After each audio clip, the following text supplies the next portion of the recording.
Olá, a graça e a paz do nosso Senhor Jesus.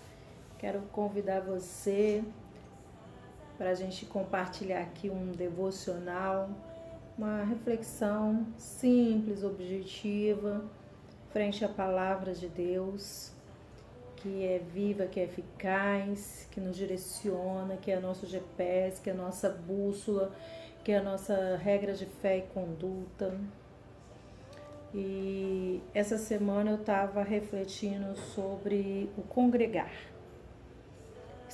Temos vivido um tempo de um ativismo religioso, temos vivido um tempo de deturpação do verdadeiro evangelho dentro das próprias igrejas, temos vivido um tempo de muitas pessoas feridas, magoadas, ou por liderança, ou por membros, ou por qualquer outra razão.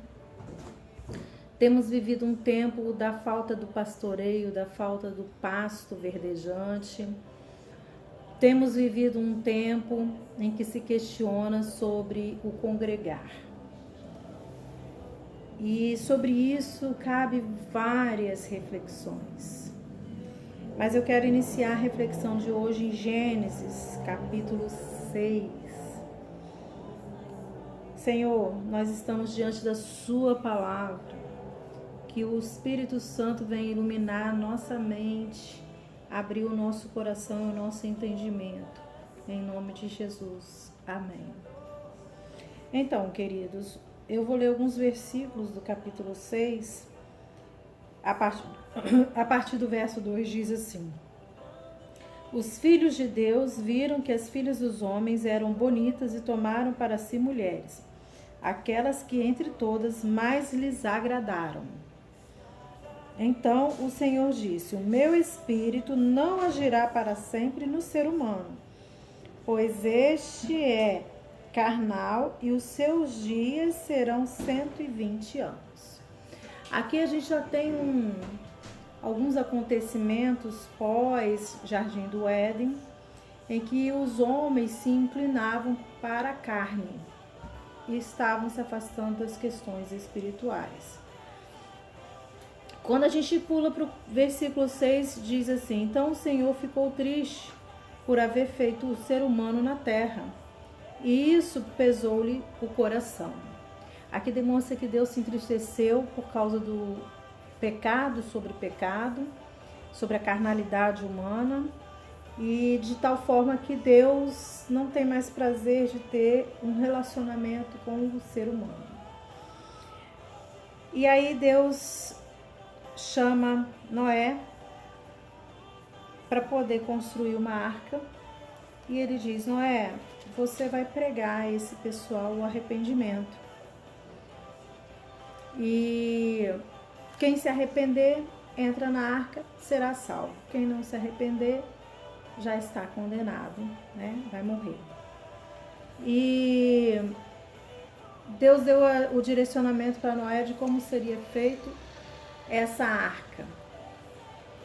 Vai ser tantos côvados e tal. E aqui no capítulo 7 começa dizendo assim: Entre na arca você e toda a sua família, porque reconheço que você tem sido justo diante de mim no meio dessa geração. De todo animal puro leve com você 7 pares, macho e sua fêmea. E assim Deus vai dando as coordenadas de quem vai entrar na arca.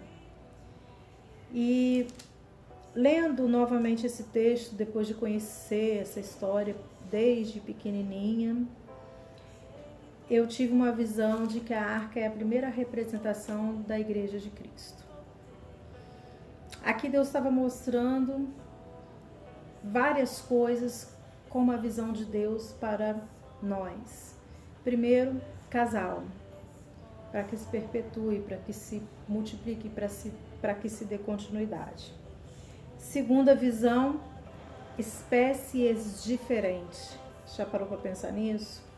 Ali Deus colocou como uma regra em que a cobra, a serpente, conviveria com o elefante, que conviveria com o macaco, que conviveria com, o leão.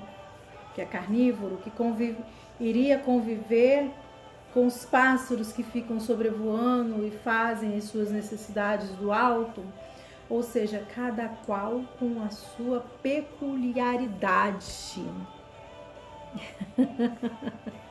E ficaram confinados dentro de uma arca, tendo que aprender a conviver uns com os outros sem se destruir. Porque uma das regras para que a espécie se perpetuasse, eles não poderiam se destruir. Noé teria que alimentar cada qual com o que eles precisavam. E para cada bicho era um alimento diferenciado. Queridos, quando nós pensamos sobre a dificuldade do congregar, e nós voltamos para esse texto da Arca de Noé, nós lembramos que